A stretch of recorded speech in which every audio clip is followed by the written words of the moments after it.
परमात्मा आए थे कबीर जी, उनके साथ कितना अत्याचार किया था, और किसी को उन्होंने एक शब्द भी अप नहीं बोला, किसी को श्राप नहीं दिया, क्योंकि उसको पता था मेरे बच्चे हैं, किसको मारूं और किसको श्राप दूं। तो पुण्यात्माओं, यहाँ आप देख लो पिछले इतिहास है, किसी भी संत को जरा सा कुछ कह दे, श्राप दे दे, तेरा नाश होगा और उसकी वीरान मिट्टी हो जाए, अपना भी नाश किया उसने भक्ति का, और अगले को भी दुख दे दिया। तो वो परमात्मा थे। तो इसी प्रकार इसी आधार से आपने इस मार्ग को आगे बढ़ाना है, दास का सहयोग देना है। अब प्रसंग चल रहा है कि जैसे कर्म करते हैं उसका भी फल मिलता है, और फिर कहते हैं गुरु बिन माला फेरते, गुरु बिन देते दान, गुरु बिन दोनों निष्फल हैं, चाहे पूछो वेद पुराण। फिर दोनों ये बात एक पालड़े में कैसे होंगी, दो तलवार एक म्यान में कैसे आएंगी। अब एक म्यान में तो नहीं आएंगी, लेकिन इनको समझाना पड़ेगा। जैसे कोई किसी भी मंत्र का जाप करता है, या जैसे धार्मिक यज्ञ है, भंडारा होता है, ये धार्मिक यज्ञों में से आता है, वैसे ये सारा कुछ मिलाकर करने से ही ये राम नाम की गाड़ी बनेगी। जैसे हम भी यहाँ 5 यज्ञ करवाते हैं, एक यज्ञ है धर्म की, दूसरी यज्ञ ध्यान, तीसरी यज्ञ हवन की, चौथी यज्ञ प्रणाम और 5वीं यज्ञ ज्ञान की। एक यज्ञ धर्म की, यहाँ भंडारा चलता है भगवान का, बच्चे दान करते हैं, भगवान उनको अधिक से अधिक देता है, क्योंकि दान दिए धन मिले, दान चाहे तो धन कर, धन चाहे तो दान कर। तो दान करते हैं बच्चे, भगवान उनको 1000 गुना देता है। तो यहाँ कोई रोटी खाने नहीं आता व्यक्ति, यहाँ तो भगवान पाने आता है। ये हंस है सतगुरु के जो यहाँ आते हैं। और एक तो दूध वाली गाय ने ये बिनौले खवावे, और एक बिना दूध वाली ने खवावे, तो अंडरस्टूड है उससे के लाभ होगा और के हानि होगी। कोई ना खवावे बिना दूध वाली ने बिनौले।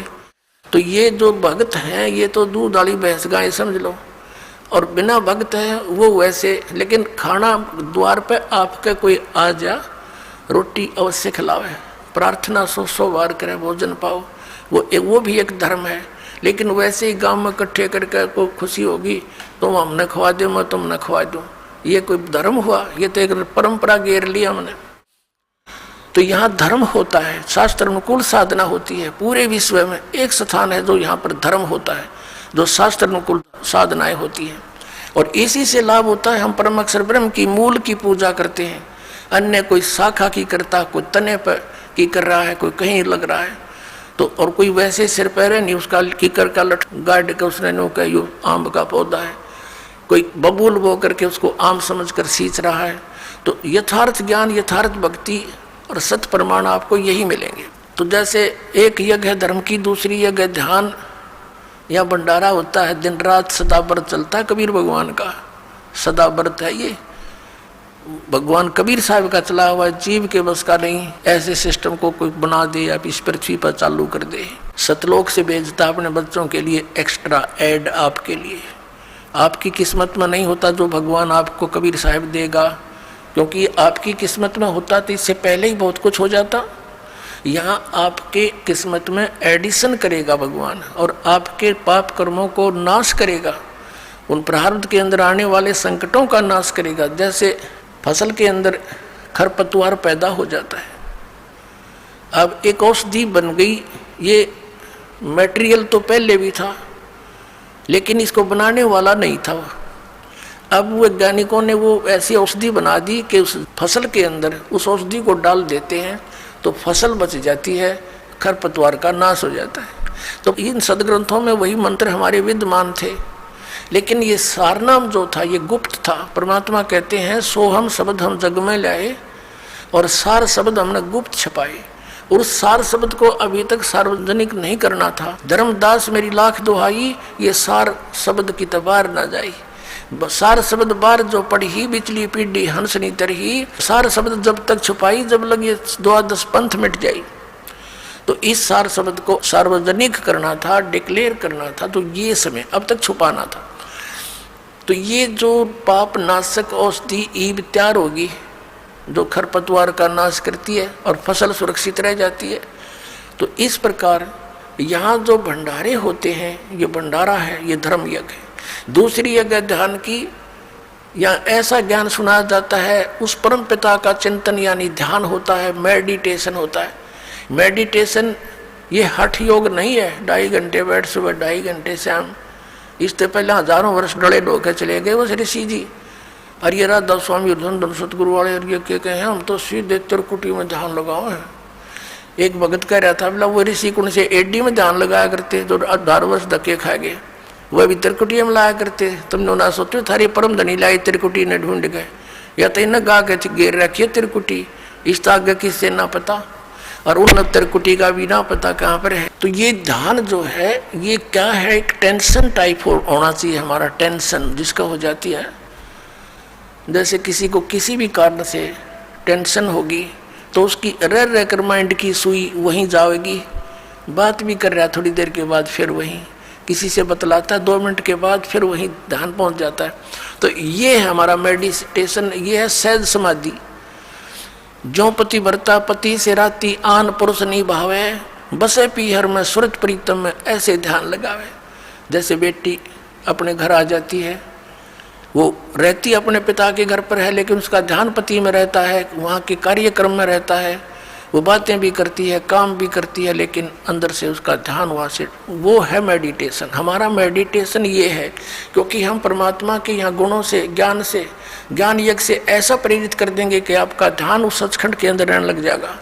ये तो गंदा लोग कल मर जा, पता यहाँ कौन है, आगे पता नहीं कहाँ डालेगा ये, तो एकदम आपका यहाँ से सिमट कर उल्टा हट कर जब तक यहाँ रहोगे। जैसे लड़की अपने पिता के घर पे रहती है, सारा काम करती है, लेकिन उसकी अंतिम इच्छा होती है पति आवर चलो अपना काम संभालूंगी, वहाँ से ऐसे बहुत सा कार्य है।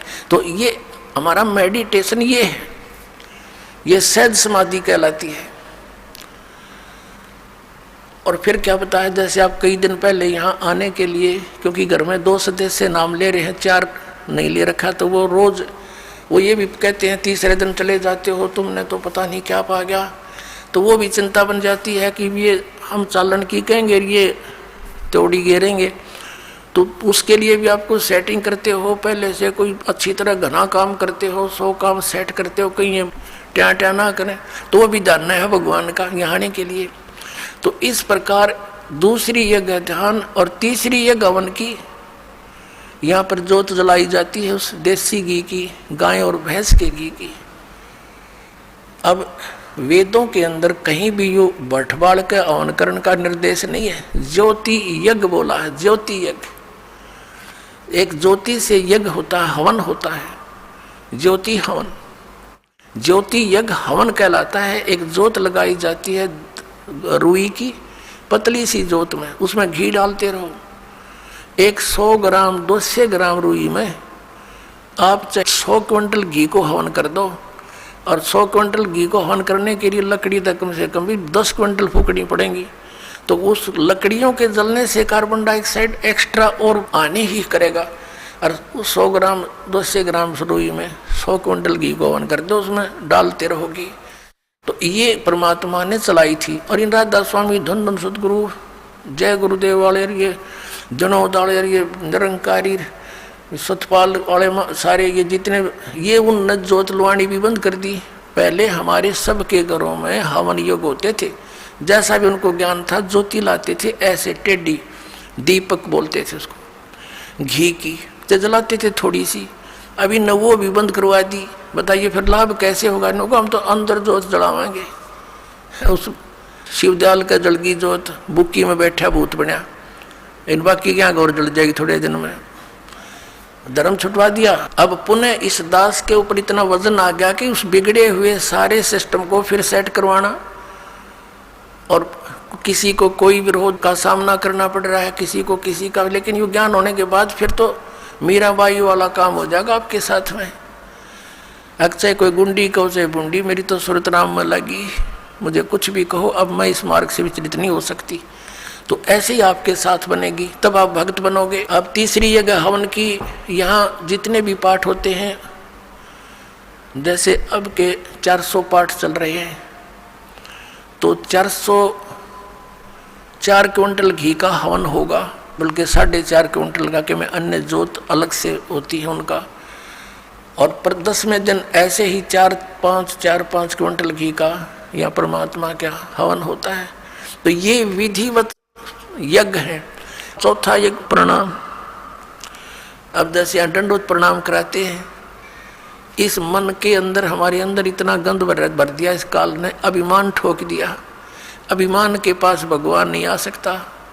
परमात्मा का और अभिमान का बिल्कुल न सोच ले, नॉर्थ और साउथ पोल समझ लो इनको, ये आपस में कभी नहीं मिल सकते। तो इसको हमने अहंकार को खत्म करना पड़ेगा। इस माटी का हम कितना अभिमान बना लेते हैं। छोटी सी पोस्ट मिल गई, आंडी पाक जाए, धरती तोल देते, मंत्री प्रधानमंत्री बन जा, पता नहीं क्या बन जाते, और 1 मिनट में अधरंग मार जा, हैं, पांगा मुंह हो जा, हाथ उठे नहीं, न पड़े पड़ा मुंह बावर माखी लकड़े और बड़े, हटा नहीं सकता उनको। तो इस मिट्टी का अभिमान ये काल का इंजेक्शन है, ये बेमतलब का, इसको भी हमने सेट करना है। इस मिट्टी को मिट्टी जानकर, इस मिट्टी से भगवान पाने के लिए, इसे सोना उगाने के लिए वो क्रियाएं आपने सारी करनी पड़ेंगी जो दास बतावेगा। क्योंकि दास डॉक्टर है, आप रोगी हो जन्म मरण के रोग के, और दास की प्रत्येक आपने परहेज यानी वो भी रखना पड़ेगा, पथ्य भी, और फिर देखना कैसा रंग लगता है। और 5वीं यज्ञ है ये ज्ञान की। अब ये ज्ञान सुनाया जाता जो आज तक सुना ना देखा। ये सत्यनारायण कथा सुनाई जाती है, उस अविनाशी परमात्मा की कथा। पहले हम श्री विष्णु जी को नारायण मानकर कथा सुना करते थे, ये तो नासवान है, ये सत्यनारायण कहाँ से हो गया। सत्यनारायण माने सत्य साहेब यानी सच्चा भगवान, नारायण माने जल पर निवास करने वाला, आकर ठहरने वाला। जैसे प्रत्येक युग में परमात्मा शिशु रूप धारण करके वन के अंदर यानी बाहर जंगल में एक तालाब के ऊपर कमल के फूल पर विराजमान होता है, जल के ऊपर, जिस कारण से उस परमात्मा कबीर जी को नारायण कहा जाता है। तो ये सत्यनारायण कबीर जी है। तो यहाँ कहते हैं जगत का पेख ना पेख्या, धनी का नाम ना लिखा। अपने आत्माओं, हम फिर उसी प्रसंग पर आते हैं कि वो भी लाभ उनको होते हैं जो एक, जैसे किसी ने किसी व्यक्ति के कहने से या देखम देखा कहीं पर तीर्थ पर जाकर भंडारा कर दिया, कहीं पर कंबल बांट दिए, पक्षियों को दाने डाल दिए, कुत्तों को रोटी डाल दी, कोई प्याऊ बनवा दी, कोई धर्मशाला बनवा दी, कोई कुआं बनवा दिया। अब परमात्मा कहते हैं जैसे धर्मशाला है, कुएं हैं, कुत्तों को रोटी डालना, पक्षियों को रोटी डालना, ये बहुत अच्छी बात है। यह तो उपदेशी को भी चाहिए, अगर ऐसा वो कर सकता है तो कर सकता है। लेकिन मंदिर वगैरह में कहीं दान नहीं देना, मंदिर वगैरह नहीं हमने बनाने, क्योंकि हमने अपने मन मंदिर में पूजा करनी है उस परम पिता परमात्मा की, या अन्य किसी गुरुद्वारे में, मस्जिद में, चर्च के बनाने में हमें कोई सहयोग नहीं देना, क्योंकि हमने उन्हीं क्रियाओं पर अपना पैसा लगाना है जिससे हमें प्रभु मिले। और जो आदेश दास का हो, वो आदेश दास का क्या होगा, जो परमात्मा का विधान होगा उसी तरह करना है। और हमारे लिए कोई मंदिर, मस्जिद, गुरुद्वारे ये अनादरणीय नहीं है, लेकिन उनमें केवल वो महान आत्माओं की, महापुरुषों की मूर्तियां रखी हैं। उन मूर्तियों से, या वहाँ जैसे गुरु ग्रंथ साहिब रखा है, गुरु ग्रंथ साहिब में लिखे वर्णन के आधार से हमने क्रियाएं करने से मोक्ष होगा। केवल किसी गुरुद्वारे के अंदर और गुरु ग्रंथ साहिब को रखकर ही उसका आदर सत्कार करते रहने मात्र से नहीं। आदर सत्कार तो सबका करना। जैसे मूर्ति है, एक सेब की मूर्ति है, सेब की मूर्ति तो प्रेरणा करती है कि ये सेब है, इतना बढ़िया होता है, इसके खाने से क्या लाभ होता है। लेकिन वो पत्थर की मूर्ति सेब वाला काम नहीं करती। वह मूर्ति जरूर है उस पत्थर, उसकी वो अनादरणीय नहीं है, लेकिन वो मूर्ति सेब वाला काम नहीं कर सकती। जिन भगवानों की तुम मूर्ति बनाए रखे बैठे हो, वो मूर्ति वो काम नहीं कर सकती जो भगवान करेंगे। और उन भगवानों से लाभ लेने के लिए उनकी प्राप्ति के मंत्र भी इस दास के पास है, जो सबसे पहले वही दिए जाते हैं जिससे वो आपको कुछ लाभ दे सकेंगे। तो इस कारण से उन मंदिर, मस्जिद, गुरुद्वारों में परमात्मा की खोज में नहीं जाना, ये मनाही है। अब क्या आ गया, प्रश्न आता है कि जैसे ये भी धर्म करते हैं, गुरु बना नहीं रखे, और बना रखे तो नकली बना रखे हैं, उनसे कोई लाभ नहीं होगा। और फिर उनसे भी लाभ होता है कैसे, और फिर ये भी कहते हैं कि जैसे कर्म करोगे फल तो मिलेगा ही मिलेगा, अवश्य मिलेगा। जैसे आप देखते हो एक कुत्ता बैठा है गाड़ी में, एक कुत्ता गाड़ी में बैठा है, मनुष्य उसका ड्राइवर है और वो बैठा पछली सीट पे और खिड़की में गन्नू मुंह काट के देख रहा है ना सैर सपट्टे से खूब। अब उस कुत्ते के रहने का एक अलग से रूम, उस रूम में एसी लगे होते हैं आजकल, और महीने में एक बार दो बार जो है ना वेटरनरी सर्जन उसकी जांच करने आता है डॉक्टर, और सुंदर शोधित उसको जल और शोधित उसको आहार मिलता है, और उसका रहता कोठी में, और ड्राइवर उसका मनुष्य है आज के दिन। तो उस पुण्यात्मा ने कभी मनमुखी ये दान धर्म किए थे, उन दान धर्मों का फल उसको कुत्ते की योनि में मिल गया। यदि वो मर्यादावत करता, परम संत की शरण लेकर करता, और किसी कारण से मोक्ष प्राप्ति ना होती, यहाँ भी रह जाता, तो उसको वो सुख मिलते जो उसने कुत्ते की योनि में मिले, उसको मनुष्य जीवन में मिलते वो सुख सारे मिलते किए हुए। और फिर मनुष्य योनि में कभी ना कभी कोई संत भी मिल जाता। अब उसने जैसे जिसने मनमुखी दान किए, धर्म किए, कुत्ते की योनि प्राप्त कर ली। एक मनुष्य को सुविधा नहीं, आज के दिन ऐसे उन कुत्तों को सुविधाएं हैं, तो उसने सारा पुण्य अपना कुत्ते की योनि में खत्म किया, फिर बन गया सुअर। अब कौन उसने गद्दा में बैठा होगा, अब कहाँ से लाएगा वो सुविधाएं।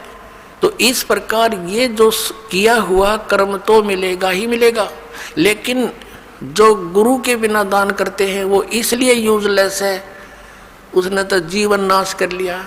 गुरु बिन माला फेरते, गुरु बिन देते दान, गुरु बिन दोनों निष्फल हैं, चाहे पूछो वेद पुराण। और जो भक्ति बिल्कुल नहीं करते, राजपाट में अंधे हुए फिरते हैं, उनके लिए परमात्मा बताते हैं, अगम निगम को खोज ले, बुद्धि विवेक विचारी, उदय अस्त का राज मिले, तो बिन नाम बेगारे। पुण्यात्माओं, आप इस मार्ग से परिचित हो जाओ शीघ्र से शीघ्र, नहीं तो आपका अनमोल जीवन नाश हो रहा है काल की भूल भुलैया में। परमात्मा कहते हैं झूठे सुख को सुख कहे यू मान रहा मनमोद, यो सकल जमीन ना काल का, कुछ मुख में कुछ कोद। एक व्यक्ति का पोता होया, पुत्र प्राप्ति हुई, उसकी खुशी मनाई, 10-12 गाँवों को खूब भोजन कराया और शराब स्वरूप पिलाई, ठाठ की खुशी मनाई हैं। और अगले वर्ष जन्मदिन मनाने से पहले ही मर गया वो पोत्र। अब टक्कर मार रहे हैं, अब मना लो खुशी, जमा लो 12 गाँव में। और परमात्मा कहते हैं झूठे सुख को सुख कहे यू मान रहा मनमोद, यो सकल जमीना काल का, कुछ मुख में कुछ कोद। इस काल भगवान को, सरपुरुष को श्राप लगा हुआ है 1 लाख मानव शरीरधारी प्राणियों का नित आहार करने का। ये जिस कारण से अपने तीनों पुत्रों रजगुण ब्रह्मा सतगुण विष्णु तम गुण शिव जी से ये सती थी, ये अपनी फसल ये बवा रखी है, इसने संभाल रखी है, सारी व्यवस्था इनके हवाले कर रखी है, इन्हीं से करवा रहा है। ब्रह्मा जी के रजोगुण से हम यहाँ पर संतान उत्पत्ति करते हैं। जैसे मिर्च का छौंक लगा, जीव के बस का नहीं, वो छींक ना आवे, तो ऐसा प्रेशर है यहाँ सभी प्राणियों पर संतान उत्पत्ति करने का, फिर यहाँ के राजपाट सब ठाठ करने का, व्यवस्था करने का, उस गुण के कारण दबाव है। फिर सती थी मोह ममता, ये विष्णु जी के अंदर से निकल रहे सतोगुण के प्रभाव से। फिर ये संहार करने वाला तो ये शंकर भगवान है ही। तमोगुण के कारण हम आपस में लठ बजा दे, एक दूसरे ने मार डालने, कत्लेआम कर देते हैं, राजा लोग एक दूसरे पर लड़ाई कर नाश कर डालते हैं। तो ये सारा बूचड़ खाना इस काल ने बनवा रखा है यहाँ पे अपने स्वार्थ के लिए। 1 लाख नित खाता है, 1.25 लाख जीव उत्पन्न करता है मनुष्य डेली, इसका ये रूटीन है, इसका ऐसा नियम है। तो इससे हम बच सकते हैं कबीर परमेश्वर की शरण में आने के बाद। फिर इसकी फर्द से हम बाहर हो जाते हैं, इसकी रेंज से बाहर हो जाते हैं। फिर ये उन भक्तों के निकट नहीं आ सकता जो कबीर परमेश्वर की शरण में इस दास के माध्यम से आ जाते हैं और मर्यादा में रहते हैं। कहते हैं जब लग हंसा हमारी आना, काल लगे नहीं तेरा बाणा। जब लग हंस मेरी मर्यादा में रहेगा, काल तेरा कोई अटैक मेरे बच्चों पर नहीं हो सकता। मर्यादा तोड़ देते हैं हम, जिस कारण से दुख पाते हैं, कबीर परमेश्वर कहते हैं अनंत कोट बाजी जहां हम रचे सकल ब्रह्मांड, और कह कबीर मैं क्या करूं यो काल करे जीव खंडे। परमात्मा कबीर जी कहते हैं कि मैंने अनंत करोड़ ब्रह्मांडों की रचना कर रखी है, ऐसे समर्थ हैं हम, और मैं क्या करूं, ये काल मेरे बच्चों को मुझसे खंड कर लेता है, इनका नाम तुड़वा देता है, फिर इन पर अटैक कर देता है, जिस कारण से ये मार खा जाते हैं। परमात्मा कहते हैं जैसे माता गर्भ को राखे यतन बना, और ठेस लगे तो छन हुए तेरी ऐसे भक्ति जा। इस नाम को लेने के बाद ये समझ लेना आपकी आत्मा में भक्ति स्टार्ट होगी, अब बीज पड़ गया। जैसे माता गर्भ को, जैसे किसी बहन को गर्भ रहा हो तो फिर वो रात्रि में या दिन में कितनी सचेत रहती है, रात को करवट लेते समय भी ये सोचती है भगवान कहीं मेरे बच्चे कर दाब ना पड़ जा, दबाव ना आ जा। तो सुबह भी चलती फिरती है, काम करती है, कहीं ऊंचे नीचे पर पैर ना रखा जा, मेरा बच्चा खराब हो जा। तो कहते हैं जैसे माता गर्भ को रख यतन बना और ठेस लगे, झटका लग जावे तो क्षीण हो जावे, ऐसे भक्ति जा। तो मर्यादा के अंदर रहना आपका अति अनिवार्य है।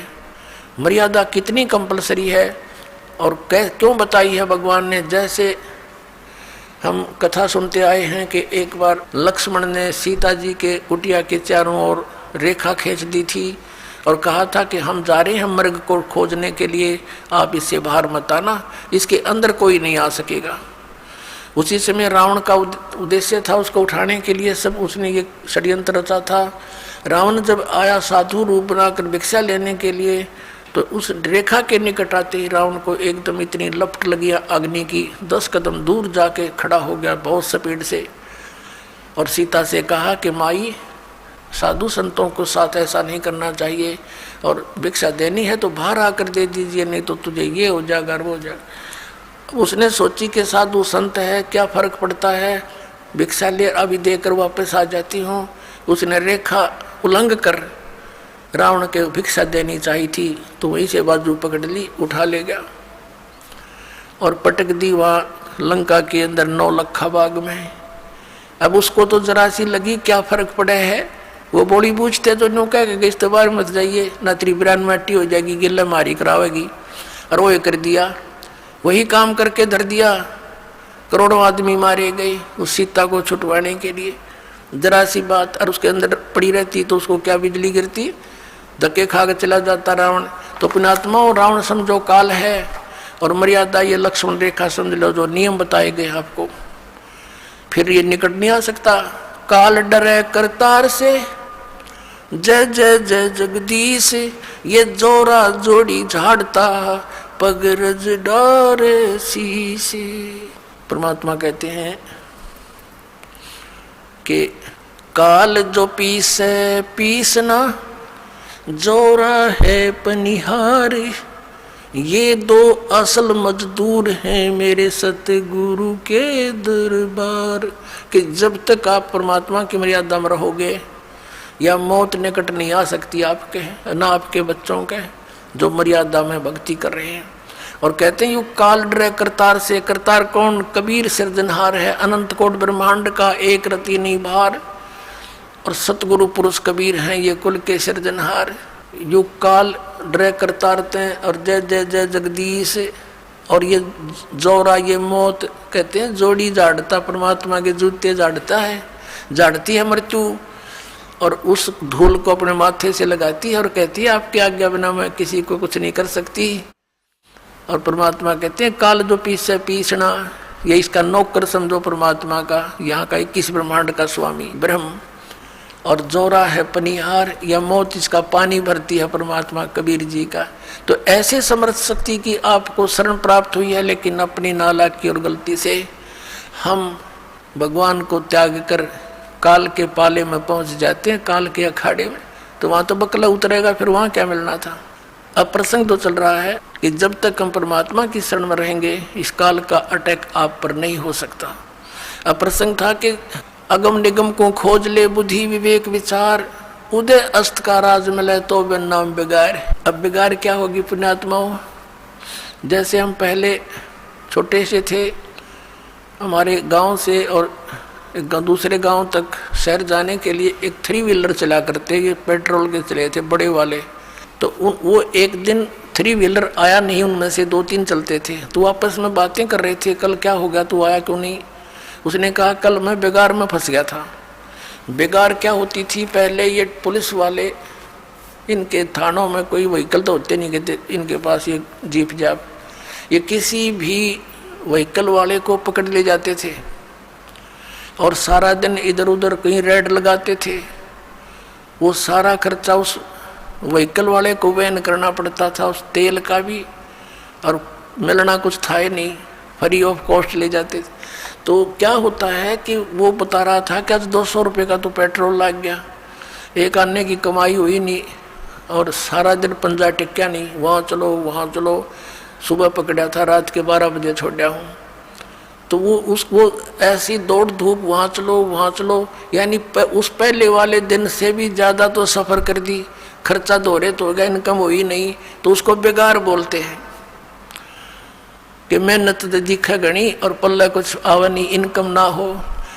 तो ऐसे इसको बेगार कहा करते हैं। तो परमात्मा ने कहा कि अगम निगम को खोज ले, भविष्य के अंदर तो थोड़ा सा ध्यान कर, और बुद्धि विवेक विचार, उदय अस्त का राज मिले तो बिन नाम बेगार है। जहाँ से सूर्य उदय होता है और जहाँ अस्त होता है, यानी पूरी पृथ्वी का तुझे राज मिल जावे, यदि यह भक्ति ठीक सत भक्ति नहीं है तो तू बेगार कर रहा है। यानी क्या होता है, राजा को एक पल का चैन नहीं होता, गुट्टी ला के टाइम पास कराई सारा दिन में भी पिए पड़ा रहना पड़ता है इसको, और रात को तो पीनी पड़े, क्योंकि 36 पंगे जान, वहाँ ऐसे हो गया, उसने ऐसे कर दिया, वो फलाना हो रहा है, कहीं क्रांति ना आ जाए, एमएलए ना टूट जाए, मंत्री ना भाग जाए, रात ने भी नींद नहीं आती इनको। तो कहते हैं इस राजा को इतनी मेहनत दिन रात होती है, और पिछले पुनों से ये राजा बनता है, आगे भक्ति कर नहीं रहा, वो पिछले पुनों का नाश कर रहा है, और सारा दिन इधर तो उधर कोई छोटा मोटा को विरोध करे उसको गोली से मरवा दे, तो नरे पाप इकट्ठे कर। कहते हैं उदय अस्त का राज मिले तो बिन नाम बेगार, तो वो बेगार है पुण्यात्माओं। तो परमात्मा हमें याद दिलाते हैं, राम नाम रटते रहो, राम नाम रटते रहो, जब तक घट में प्राण, कभू तो दीन दयाल के बनक पड़ेगी कान। बोलो सतगुरुदेव। परम पिता परमात्मा पूर्ण ब्रह्म सारी सृष्टि के रचनहार कुल मालिक कबीर देव जी, अल्लाहू अकबर, कबीर साहब, परम अक्षर ब्रह्म, ये हमारे जनक हैं, हम सभी आत्माओं की उत्पत्ति करता है। यही सभी ब्रह्मांडों के सृजनहार हैं, कुल के मालिक हैं, और वो परमात्मा प्रत्येक युग में अपने विषय में, अपने बारे में यथार्थ ज्ञान देने के लिए स्वयं ही यहाँ इस काल के ब्रह्मांड में आता है। उस परमेश्वर से पहले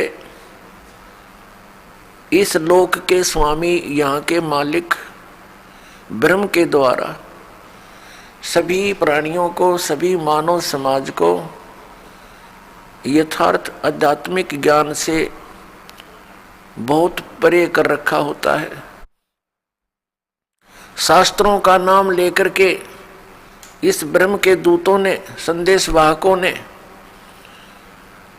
सदग्रंथों के विपरीत ज्ञान समाज के अंदर भर रखा होता है। वो परमात्मा अपनी जानकारी स्वयं ही देने के लिए यहाँ आते हैं, प्रत्येक युग में आते हैं। वो अपने निज धाम से, उस तीसरे मुक्ति धाम से चलकर आते हैं, सतलोक से चलकर आते हैं, सहशरीर आते हैं, सहशरीर जाते हैं। ये लीला वो परम अक्षर ब्रह्म करते हैं और यहाँ आकर के अपनी अच्छी आत्माओं को मिलते हैं, उनको अपने विषय में जानकारी देते हैं, तत्व ज्ञान का उपदेश करते हैं और फिर उन पुण्यात्माओं को अपना साक्षात्कार कराते हैं। क्योंकि हम यहाँ यदि भगवान को देखते हैं मानव रूप में तो हम नहीं मान पाते हैं, क्योंकि हमने अज्ञान घना सुन रखा होता है। उस परमात्मा ने क्या तरीका अपनाया अपनी जानकारी देने के लिए, वो यहाँ पर आते हैं। दृढ़ भक्त अच्छी आत्माओं को जो समर्पित है मालिक के ऊपर, उनसे मिलते हैं, उनको फिर सतलोक दिखाते हैं, अपना सचखंड दिखाते हैं।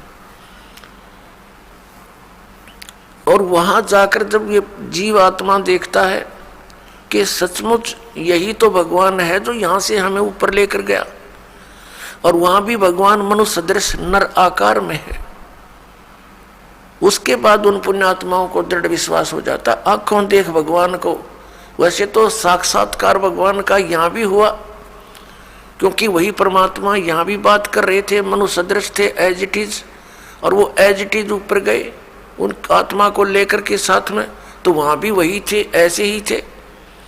तो वहां देखने के बाद फिर उनको विश्वास होता है कि ये यही है भगवान जो हमें पृथ्वी लोक पर भी मिले थे।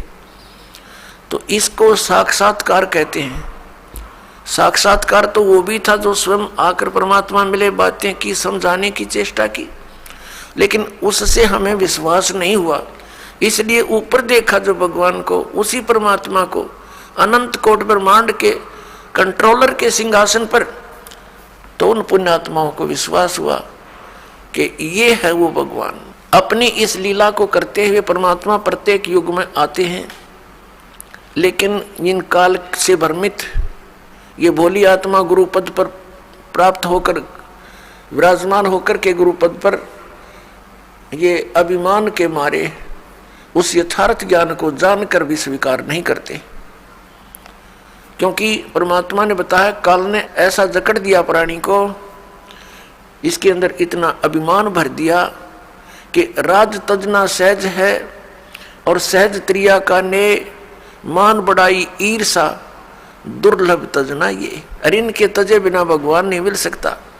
वे परमात्मा चारों युगों में आते हैं, अच्छी आत्माओं को मिलते हैं, उनको अपने से परिचित कराते हैं, फिर वो पुण्यात्मा परमात्मा की महिमा आगे जनसाधारण को सुनाते हैं।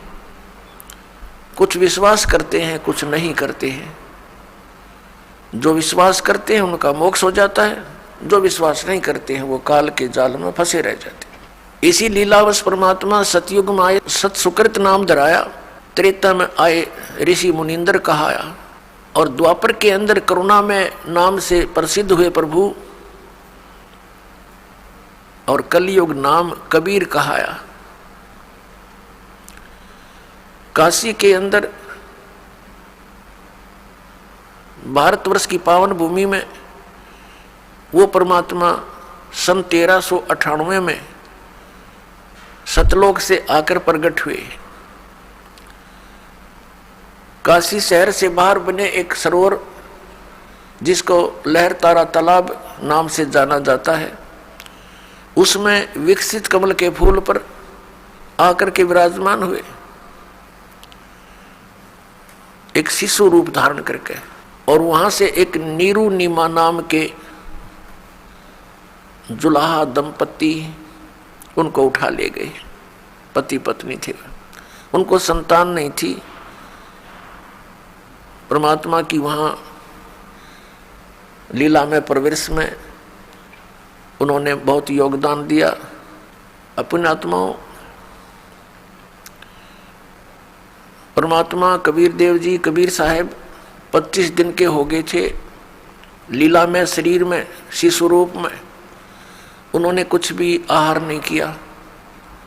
माता पिता चिंतित हुए, मुंह बोले माता पिता, उनके जन्म के माता पिता नहीं, क्योंकि वो तो सबके सर्जनहार हैं। उनको बड़ी चिंता हुई और नीमा ने तो यहाँ तक कह दिया, भगवान यदि ये बालक मर गया तो साथ में मरूंगी। उसको पता नहीं था कि ये मरने वाला बालक नहीं है। नीरू नीमा वैसे पूर्व जन्म में भी ब्राह्मण ब्राह्मणी थे, परमात्मा इनको उस समय भी मिले थे, इन्होंने उनकी बात को नहीं माना था। ये अलग कहानी है, फिर कभी सुनाएंगे समय आने पर। तो इस जन्म में भी ये नीरू नीमा पहले ब्राह्मण ब्राह्मणी थे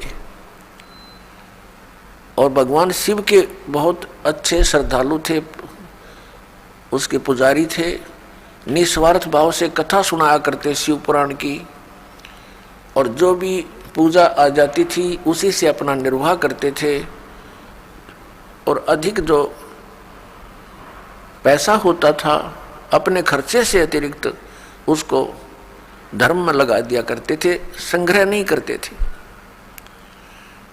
काशी के अंदर इनकी बहुत ज़्यादा महिमा हो गई। अन्य जो पेट भर ब्राह्मण थे उनको ईर्षा हो गई कि सभी लोग उनकी प्रशंसा करते हैं, उनके पास बहुत जाते हैं कथा सुनने के लिए, वो उनसे ईर्षा किया करते थे। इस बात का ज्ञान मुसलमानों को हो गया, काजी और मुल्लाओं को।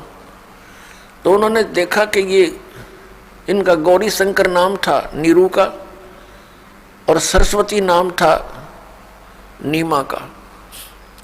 मुसलमानों ने देखा कि ये बहुत ज़्यादा हिंदू धर्म का प्रचार कर रहा है, लोगों में इसकी बहुत आस्था है, बहुत ज़्यादा प्रचार करता है।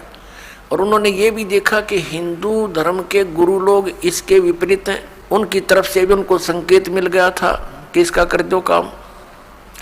इस आधार से उन्होंने गौरी शंकर और सरस्वती को मुसलमान बना दिया, उनके घर में अपना जल छिड़क दिया, उनके मुंह में अपना जूठा जल डाल दिया, जबरदस्ती बलपूर्वक मुसलमान बना दिया। हिंदू धर्म के गुरुवर जो वहाँ के वो पेट भर ब्राह्मण थे, वो पहले ही सतर्क थे इस बात से कि वो करेंगे इस काम को। उन्होंने मुनादी करवा दी कि गौरी शंकर मुसलमान बन गया है, उसने धर्म परिवर्तन कर लिया है, उसका गंगा में स्नान करना बंद, उसका सब भाईचारा खत्म, उसके पास कोई ना जाइयो हिंदू धर्म के व्यक्ति उसे संपर्क मत रखना। इनके आदेश का पालन सभी जनता करती थी। अब उन्होंने मुसलमानों ने उनका नाम बदल दिया, गौरी शंकर का नाम रख दिया नूर अली, और सरस्वती का नाम रख दिया नियामत।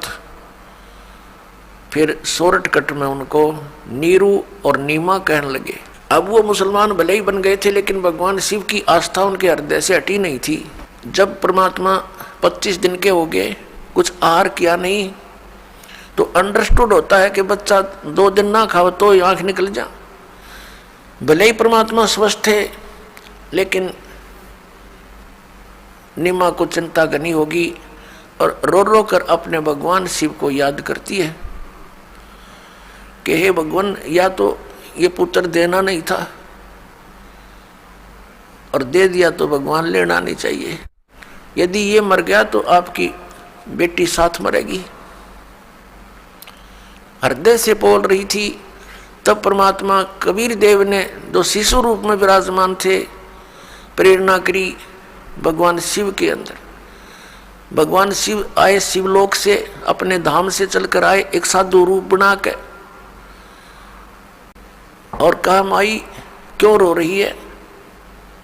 माई ने कहा भगवान, हे महात्मा जी, मेरे दुख से आप भी दूर रहो, मैं बहुत अभागन हूँ, आपको भी ठेस लगेगी मेरी दुख भरी कहानी सुनकर। भगवान शिव ने संत रूप में कहा, बेटी, कहते हैं अपने दुख को किसी के सामने बोल दे तो हल्का हो जाता है और हो सकता है कोई समाधान भी निकल आवे।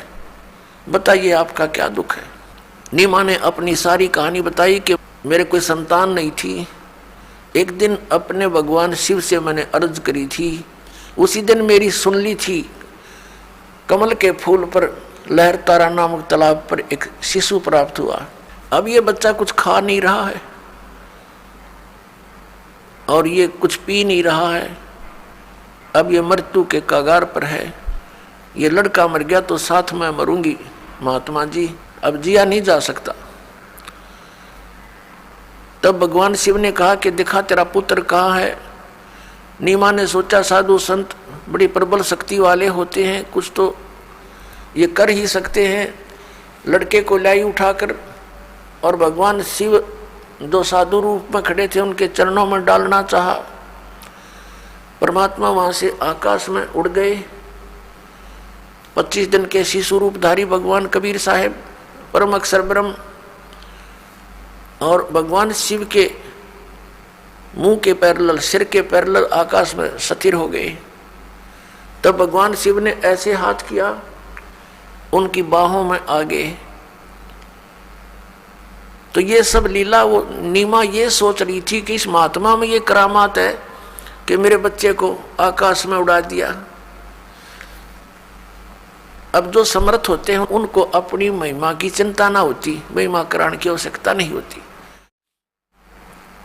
बड़े बड़ाई करया नहीं करते। तो फिर क्या हुआ, भगवान परमात्मा ने शिव जी से कहा कि शिव इनसे कहो एक कुंवारी गाय लावें और उसके ऊपर आप अपना आशीर्वाद देना, वो दूध दिया करेगी। और एक कुम्हार के घर से एक छोटा सा मटका मंगा लो, घड़ा। ऐसा ही किया गया।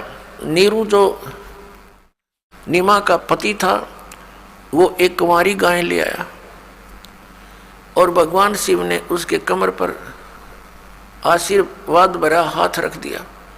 लंबे लंबे सतन हो गए और नीचे वो पात्र रख दिया साफ करके। नीरू ने पकड़ लिया जो हाथ में सतन के नीचे, अपने आप दूध चल पड़ा। पात्र भरने के बाद अपने आप सतनों से दूध रुक गया। अब उस दूध को परमात्मा ने पिया। पुण्यात्माओं, आज हम भगवान को पहचान सकते हैं और ये जो लीलाएं परमात्मा ने की ये प्रत्येक युग में की हैं, केवल कलयुग में नहीं। और ये भी ना सोचना कि दास ने आज ही आपको बताई है। और ये ही प्रमाण वेदों में लिखा है कि वेद जो है ये भगवान का विधान है, परमात्मा की महिमा का गुणगान है। और जो परमात्मा जैसी लीला करता है वो वेदों में वर्णित है। आज से 600 वर्ष पहले ये लीला परमात्मा ने कलयुग में की, सतयुग त्रेता द्वापर में भी ऐसे ही की थी। वो हमारे उस परमात्मा के इतिहास में नहीं मिल रही, लेकिन अब ये इतिहास हमारे सामने है परमात्मा की लीलाओं का। तो उसमें स्पष्ट लिखा है कि ऐसे ही कबीर सागर के अंदर जो परमात्मा की महिमा का गुणगान है उसमें लिखा है 600 वर्ष पहले यही जो लीला की थी वो एज इट इज लिपिबद्ध की गई। और फिर हमारे वेदों में वही मिला कि भगवान ऐसा करता है, ऐसी लीला करता है। तो अब भगवान पहचानने में हमें बहुत सुविधा हो जाएगी और हम भगवान को पहचान लेंगे। और जब तक हमें ये विश्वास नहीं होगा हु इज गॉड, तो हम भक्ति कर नहीं सकते कि कौन है भगवान। अब किसी ने 4 ईंट लगा रखी है ऐसे करके, दिस इज गॉड, उड़ा माथा टेक लिया हमने। किसी ने बता दिया वहाँ सरोवर में नहाने से भगवान में लगा, वहाँ भी दौड़े गए। किसी ने बताया कि पहाड़ के ऊपर मंदिर है वहाँ मत्था टेको जाते सुख हो जाएंगे। तो सुख देगा भगवान, भगवान बिना सुख हो नहीं सकता। तो हम सभी जगह घूमते रहे। किसी ने बताया हनुमान इज गॉड, हमने हनुमान की पूजा शुरू कर दी, क्योंकि जो सुख देता है हम सुख के लिए भगवान की खोज कर रहे हैं। किसी ने बताया कृष्ण जी भगवान, हमने उन्हीं प्रमाणों से। तो आपको थोड़ा सा प्रमाण दिखाते हैं। पहले तो दिखाते हैं कबीर सागर में 600 वर्ष पहले यही लिखा है। और फिर उसके बाद परमेश्वर कबीर देव जी वो आगे बताएंगे। ये देखिएगा कबीर सागर, खेमराज श्री कृष्ण दास प्रकाशन मुंबई। ये है कबीर पंथी भारत प्रतीक स्वामी युगलानंद बिहारी द्वारा परिष्कृत। मुद्रक एवं प्रकाशक हैं खेमराज श्री कृष्ण दास, अध्यक्ष श्री वेंकटेश्वर प्रेस, खेमराज श्री कृष्ण दास मार्ग मुंबई। जब बच्चे ने कुछ भी आहार नहीं किया तो पहले नीरू रामानंद जी के पास गए और रामानंद जी से पूछा दूर खड़े होकर, क्योंकि वो निकट नहीं आने देते थे दूसरों को। दूर से प्रार्थना की कि मुझे एक बच्चा मिला कमल के फूल पर और वो कुछ खा नहीं रहा है। तो उसके बारे में कुछ जंतर मंतर बताओ। तो उन्होंने भी यही सलाह दी कि आपका पुत्र कोई अच्छी आत्मा है और उसके लिए कोई और व्यवस्था करो। उसके लिए उसने भी विधि बताई, ये कबीर सागर में लिखा है। और फिर वास्तविकता आपको बताते हैं कि आदरणीय गरीबदास साहिब जी को परमात्मा मिले थे गांव छुराने जिला जज्जर वाले को, और उनको सचखंड लेकर गए थे, उनको फिर वापस छोड़ा था। उनके अंदर अपना वो यथार्थ ज्ञान फीड कर दिया था, जो सच्चाई उन्होंने देखी वो फिर बताई थी। तो आदरणीय गरीबदास साहिब जी ने फिर वो और डिटेल से बताया कि वो कौन था जिसने गाय से दूध निकाला। वो कहते शिव आए शिवलोक से आए थे शिव जी, और उन्होंने फिर वो सब व्यवस्था की थी। अब देखिएगा, ये वो कबीर सागर आपको दिखाते हैं। अब जब बच्चा मिल गया, सुन जुल्हा मन बया आनंदा, जिमी चकोर पायो निश्चंदा। कितना खुशी होगा जैसे चकोर पक्षी को चांद दिखाई दे जा। ले सुत चले हर्ष मन कीन्या, तासो पुन अस बोल ही दीन्या। सुत काशी को ले चले लोग देखण ते आव, अन्न पानी बखे नहीं जुल्ला शोक जनाव। फिर खाना पीना कुछ किया नहीं। तब जुल्ला मन कीन तिवाना, विचार किया रामानंद सो कहीं उत्पाना। रामानंद जी से जाकर कहा उसकी प्राप्ति का जिक्र। मैं सुत पायो बड़ा गुणवंता, और कारण कौन बखे नहीं संता। क्या कारण है, वो कुछ खा पी नहीं रहा है संत जी। नीरू कह रहा है जुलाहा। रामानंद ध्यान तब धारा, जुल्हा सो तब वचन उचारा। पूर्व जन्म ते ब्राह्मण जाति, हरि सेवा की नी भली भांति। कुछ तो सेवा हर की चूका, तातो भयो जुल्हा को रूपा। प्रीति प्रभु गए तोर लीनी, ताते उद्यान में सुध तो दीना। उद्यान यानी बाग में तेरे को पुत्र दिया। अब नूरी नहीं, ये नीरू है, गलती से लिखा। ए प्रभु जस की नो तस पायो, आरत हो तो दर्शन आयो। सो कहिए उपाय गुसाई, बालक अक्षुदावंत कुछ खाई। भूखा बालक कुछ खावे, ऐसा कोई उपाय बताओ। रामानंद अस युक्ति विचारा, तुम सुत कोई ज्ञानी अवतारा। बछिया जाही बैल नहीं लागा, सोले ठाड करते आगा। इसमें बताया है कि बछिया जाही बैल नहीं लागा, जिस बछिया को बैल ने टच ना किया हो, अर्थात कुंवारी। बछिया जाही बैल नहीं लागा, सोले ठाड करो ते आगा। उसके सामने लाओ। दूध चलते थन ते, दूध दही धरो छपाई। अक्षुदावंत जब होवे, ताके देहो खवाई। जुल्ला एक बछिया ले आवा, और चलो दूत कोई मरम न पावा। चलो दूत जुल्हा हरसाना, राख छिपाई काहो नहीं जाना। अब यहाँ पर ये वास्तव में दूत है। वो कौन था दूत? दूत का अर्थ होता है जो संदेश वाहक। अब इसमें कबीर सागर के अंदर जो सच्चाई है वो तो ज्यों की त्यों लिखी है पुण्यात्माओं। तो हमने सिर्फ इतना निष्कर्ष लेना है इससे कि परमात्मा 600 वर्ष पहले आए थे, वो लीला वही की थी जो वो किया करते हैं। और कुंवारी गाय के दूध से उनके परवरिश की लीला हुई थी। ये तो प्रमाण हुआ उस परमात्मा ने जो प्रैक्टिकल किया करता ही है। अब हम आपको दिखाते हैं वो थ्योरी, वो सिद्धांत, वो विधान जिनको हम सत्य मानते हैं, पवित्र वेदों को। तो ऋग्वेद मंडल नंबर 9 और सूक्त नंबर 1 मंत्र 8 और 9 में ये कंसेप्ट क्लियर किया है कि वो परमात्मा मनुष्य सदृश है, और वो 3 प्रकार की स्थिति से अपने शरीर से 3 प्रकार से सभी जीवों का संभाल करता है। तीनों लोकों में प्रवेश करके सबका धारण पोषण करता है। और वो परमात्मा शिशु रूप धार कर जब नीचे आता है, लीला करता है, तो उसकी परिवर्ष की लीला कुंवारी गायों के द्वारा होती है। He is God, he is complete God, he is supreme God. तो ये लीला की किसने है? ना श्री कृष्ण जी ने की, ना श्री रामचंद्र जी ने की, ना श्री ईसा जी ने की, ना श्री हजरत मोहम्मद जी ने की। जिनको हम आज तक सर्वशक्तिमान और सर्वज्ञान संपन्न और भगवान के दर्जे में लेते आए हैं या उनको रसूल रूप में मानते हैं, तो हु इज गॉड? वो कबीर इज गॉड। अब दिखाते हैं आपको